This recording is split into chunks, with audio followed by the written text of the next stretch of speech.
dans les grâces de Pastef fu mën cee dolli mais man ay waxu Cheikh Bara Dolly du ma ci dóor sama doom ndax loolu muy wax man dégguma ko kon mënuma ko confirmer mais lu mën a leer Cheikh Abdou Bara Dolly kon moom moo dem ba jàpp ne Ousmane Sonko fi mu toll nii ñoom dañoo bokk ñoom ci deret kon kooku lu mu wax rek dañ koy bàyyi man Cheikh Abdou Bara Dolly dama ko mënatul dara ndax buruxlu gii mu nekkee nii kenn mënu koo téye boo tëjee buntu mu jaar ci fenêtre bi nga wàcce rideau bi mu bëtt miir bi fi mu toll kilim yi ngay teg sax boo moytu raakool bu ndaw boobu fa lay nit ca pax ci biir assemblée waaye nag naka wax lu leer mu xam ko gaa yaa ngi koy xaar ci liste bi de pour mu bokk ci dina nekk lu difficile Mamy Samb waaw assemblée nationale moom wax dëgg yàlla li ñu nekkee nii man moom wax dëgg yàlla mënuma koo jàppee lu crédible dama lire Mamadou Lamine Diallo mu def benn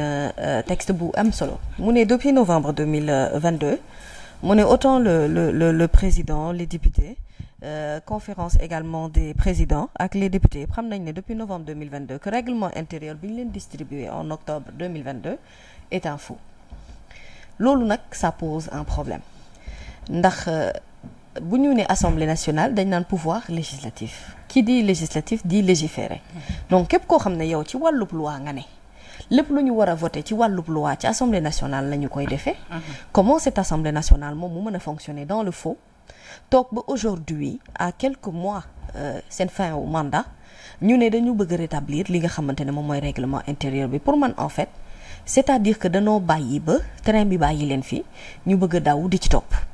léegi fekk na déjà ñoom en termes d'honneur yu ci bëri ñàkk nañ ko fekk na en termes de crédibilité ñàkk nañu ko parce que quand tu fonctionnes dans le faux mooy ne yow mi ci sa bopp tu es illégal lii nga xam ne moom mooy retrait premier ministre bi ci gouvernement bi président de la république bi fi nekkoon Macky Sall moom moo ko fi defoon moo ko rocci woon moo ko dugalaat waaye ba mu koy dugalaat pourquoi l'Assemblée nationale n'a pas pris le temps ñu delloowaat règlement intérieur bi delloowaat statut premier ministre bi pour après mën a am ay exigences xam nga su fekkente ne yow tu n'es pas conforme à la loi mënoo toog également di exiger qui que ce soit mu conforme à cette loi ce qui se passe mooy ne les députés ont compris que non seulement aujourd'hui j'ai l'impression que gouvernement bi fi nekk constaté nañu ne vraiment assemblée nationale bi ay nit lañ yoo xam ne kon dañu faa nekkoon rek di liggéey di xiiroo ka ñaayoo ci loo xamante ne maanaam dëppoowul ak yoon et que askan wi également parce que bu ñu nee assemblée nationale on parle de la représentation du peuple ñu jàpp ne ña fa nekk kon ce sont les élus du peuple même bu fekkente ne dafa jaaree par un système politique n'empêche que ñoom bu ñu fa toogee askanu Sénégal la ñu fa toogal kon yow boo nekkee nag bàyyi faalu askan wi te ñu gis à plusieurs reprises et à plusieurs moments ñu permettre assemblée nationale maanaam ñu jalgati yoon jalgati constitution bi yegg ci niveau extrémité boo xamante ne mooy maanaam dem ba ay reporter ay élections te ñoom ñëpp fii la leen fekk aujourd'hui je trouve que ces personnes-là sont très mal placés pour toog ba à la dernière minute ñu ne dañoo bëgg a jubbanti loo xamante ne ni dëng na bu yàgg te waxtu bi nu ko defee it amul sens ci ñoom aujourd'hui ce que tout le monde attend mooy la réaction du Conseil constitutionnel par rapport ak saisie bi nga xamante ne moom le président de la République Bassirou Diomaye Diakhar Faye def ne moom daf leen jàngal ni aujourd'hui dafa am circuit boo xam ne foofu la ñu war a jaar ndax yoon bii mooy yoon bu baax bi il ne s'agit pas de prendre une date et d'aller saisir le Conseil constitutionnel. Il s'agit de saisir le Conseil constitutionnel pour une date et ensuite de revenir. Maintenant, nit ñi nag ñu ngi ci benn problématique. Oui, si aujourd'hui le règlement intérieur est fait, est-ce que la déclaration de politique générale va être faite par le président Ousmane Sonko? Nanu xam ne la majorité des personnes li nu gëm aujourd'hui, c'est cette dissolution de l'Assemblée nationale. Parce que cette 14e législature dëgg-dëgg bu nu weesoo sax wàllum politique dafa am lu bëri luñ ñu décevoir ci li askan wi doon xaar ci ñoom te gisuñu ko ci biir penc ndaw réew mi. Maintenant on espère que non seulement le système de choix des députés dinañu ko xoolaat pend que 15e législature bii ñëw on aura des députés yoo xamante ne xam nañu seen rôle xam nañ li leen fa teg maanaam duñu fa nekk ci turu benn leader wala benn parti politique dañu fa dee nekk ndax xam nañ ne intérêt askan wi ci loolee la ne te nag mënuñu wax pilier démocratie te 3e levier bi gën a fort muy pouvoir législatif dañu ko dee sàgganee ndax lépp dañu ko politiser donc aujourd'hui pour man def nañu ko naam mais action la bu ñu waroon def depuis très longtemps ku mel ni Mamadou Lamine Diallo prévenir yoon na leen bu yàgg suñu papa Doudou Wade wax na ci pas une pas deux pas trois fois pourquoi saisiruñu la balle au rebond ñu xam ne kat ñun kat wax dëgg yàlla li nu nekkee du dëgg du yoon nanu tegaat lekk ci yoon pour que ëllëg képp ku jalgati yoon nga fàttali ko ne ko man maay pouvoir législatif loi yi man maa ko légiférer te loi bi lii la santaane waaye ku wàcc ci yoon tegoo ci yoon yow mi ci sa bopp ñu jàpp ne tu es illégal pour man boo toogee ba léegi bëgg daal di remettre les pendules à l'heure boobu fekk na vraiment le tir est déjà parti et que vraiment trop tard na pour man c'est une action boo xam ne amul benn importance amul benn incidence sur l'avenir politique sauf que on attend l'enjeu majeur maintenant est-ce que assemblée dinañ ko tas waaw wala déet li leer ba leer mooy ñu ci bëri dañoo bëgg ñu tas assemblée nationale yow loo ci bëgg loo ci gis. mais man dama bëgg ñu tas assemblée nationale bi parce que Penda Badji assemblée nationale bi il y a des députés nag fiers yu fa ne am na ay députés yoo xamante ne ñu jara naw la am na ay députés yoo xamante ne sàkku na xam-xam am na ñoo xam ne bu nu fa toogee dénoncé nañu seen ay faits de société dénoncé nañ lu askan wi soxla mais bu nu waxantee dëgg biir assemblée nationale bi on a vu des scènes yoo xam ne ba léegi daf ñuy traumatiser à 2 reprises la gendarmerie est entrée te loolu aussi le président de l'assemblée nationale Amadou Mame Diop am na ci part de responsabilité leader day am da koy mat sëkk li ñu la doyee li tax ñi tàmm la tu peux pas être quelqu'un boo xam ne ça waaye quand tu élèves la voix les gens ne t'écoutent pas maanaam yow dafay toucher sax sa crédibilité yow en tant que président de l'Assemblée nationale ça a été une foire du benn du ñaar du ñett même dernièrement bu ñuy mujjee daje c'était encore une foire kon ñoom dafa mel ni ba léegi ils n'ont pas compris lan mooy seen rôle ak lan moo leen yóbbu fi nga xamante ne moom mooy Assemblée nationale assemblée boo xamante ne loi de budget loi de fonctionnement budget bi passé loi rectificative bi passé ils ont refusé soi-disant pour des position politique pour man kon dëgg-dëgg ñun ñooñu noonu jaratul sax ñu fay dem di fa def déclaration politique générale parce que duñu mës a comprendre li nga xamante ne moom lañ fay teg ndax xam nga lu tax d'ores et déjà ils se sont fait une idée sur la personne boo xësee nag ba def sa bopp une idée sur la personne sachant que ni sax action boobu dafay impacté bu baax a baax ci li nga xamante ni moom moo di projet de loi bu 2025 ah oui bien sûr après nag bon et malgré tout def nañ ko mais loolu moo tax nag xam nga aujourd'hui kon pour man ñoom li leen manqué mooy ne dañoo faillir ci seen mission ci lu bari et sincèrement ça doit être une leçon nag pour les futurs députés à venir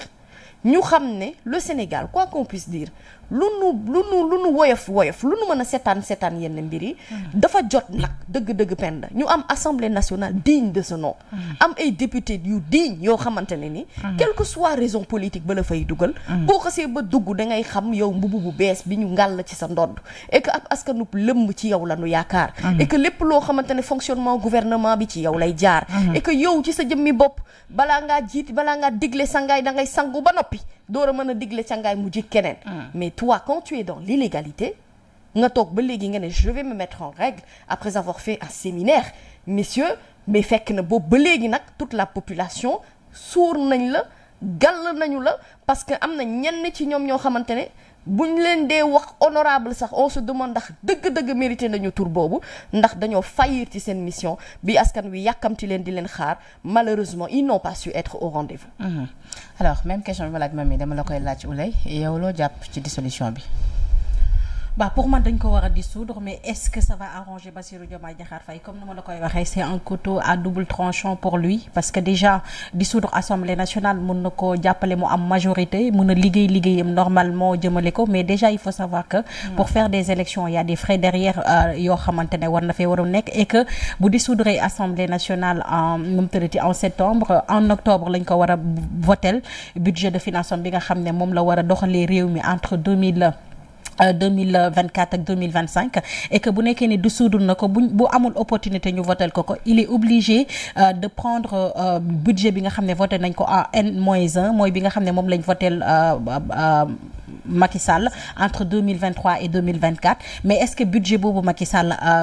biñ ko voté loon moom dina adéquat ak li nga xam ne moom la tëral pour mun a doxal réew mi parce que amaana ñoom condensé nañ ay ministères amaana def nañ yeneen projet yoo xam ne ci lañ war a def seen finance ak leneen mais bokkut ak projet yi nga xam ne Macky Sall moom la tegoon ba demandé ñu votel ko budget de finance boobu moo tax ma ne la peut-être mun na nekk benn couac ak benn egg ci moom mais man en très sincère nu mu tërati li nga xamante ne man mooy dëgg-dëgg li ma bëgg mooy Assemblée nationale nañ waxante dëgg 14e législative bi c'est du grand n'importe quoi et à chaque fois que ñu daje ñoom dañuy tuutal seen bopp ba wanaan ñu lan moo war a mën a tax ñu gàllal leen comme ni ko Mamy waxee aujourd'hui regarde le nu mu tudd comportement bi nga xamante ne Kouromacky amoon na ko fa te ñëpp xam nañ ne député yu bëri yi nga xam ne ñoo nekk Benno Bokk Yaakaar ruube moo leen fa yóbbu Kouromacky tu lui parles nu mu tudd de budget de finance de loi mais du xam li ngay wax moo tax day toog di saaka di bajjantiku bu bañ dem na bu jëlee parole ñu ngi wax li nga xamante ne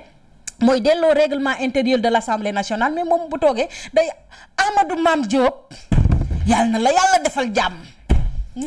mais c'est quoi ces délires à l'Assemblée nationale qu'est-ce qui se passe là-bas ñuy mel ni ay gunóor ak ay kaña yoo xamante ne kii bu fëlee fii kii fële aujourd'hui même elle a énervé Guy Marius Sagna imaginez tey ñuy wax règlement intérieur ndax dañoo salfaañe yoon wala salfaañe woon nit ñi di toog di wax seen xalaat di toog tamit di wax li nga xam ne bind nañ ko Assemblée nationale ci ñoo xamante ne tey ñu ngi sonn ci liggéey bi ci ñoo xamante ne tey seen liggéey demeewul noonu seen nu mu tudd payoor demeewul noonu ñii seen entreprise demeewul noonu Guy Marius Sagna di ñëw ci yow mais kenn mënul dégg lu muy wax ndax mu nga faak di baj kenn xamul ñaata ton la am indi tey ci Assemblée nationale kenn xamul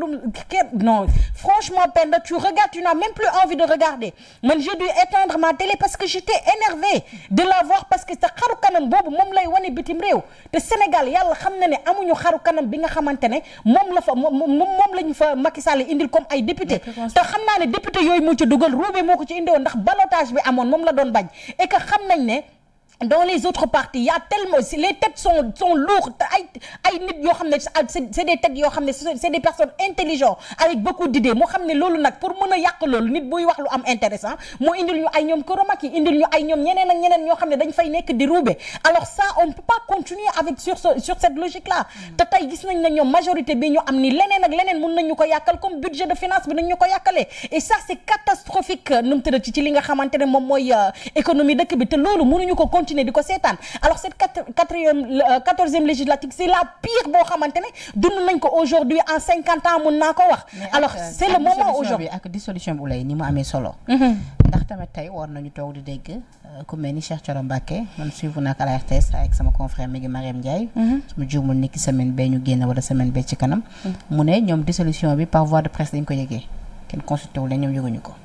non dissolution bi du loo xamante ne dañ ko jël Bassirou Diomaye Diakhar Faye moom dafa woote rek laajte ban date la mën a dissoudre assemblée nationale damaa bëgg a dissoudre assemblée nationale ak ban date laa mën a dissoudre assemblée nationale bokku ci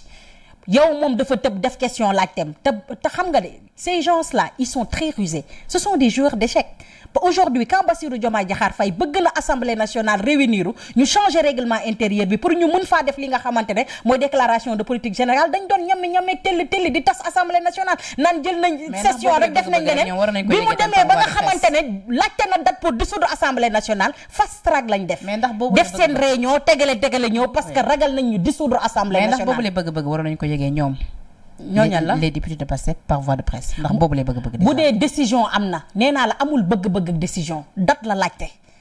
quand est-ce que je peux dissoudre assemblée nationale boo demee nag ba jël décision dissoudre ko mun nga woo ñi nga àndal ne leen damaa bëgg a dissoudre assemblée nationale mais moom waxul ne dafa bëgg a dissoudre assemblée nationale waxul dinaa wala duma dissoudre assemblée nationale dafa laajte ban date laa mën a dissoudre assemblée nationale te loolu technique la ak stratégie te ñii ñu àndal ni ci stratégie la ñuy dox depuis mu wax ko pourtant ñaata yoon la Bassirou Diomaye Diakhar Faye woo ma nu tëddi sax ñoom en tant que tey ji ay député Pastef tey ji am yoo xamante ni du ci mbedd lañ déglu ma kan la tey ji dañ leen war a consulter pourtant Bassirou Diomaye Diakhar Faye nee na woo na fi président de l'Assemblée nationale waxtaan ak moom ne ko na waxtaan ak député yi pour ñu mën a changer règlement intérieur pour ki nga xam ne mooy Ousmane Sonko na ca ñëw pour ñu mën a def nu mu tëdd déclaration de politique générale mais déggu woo dara yëngu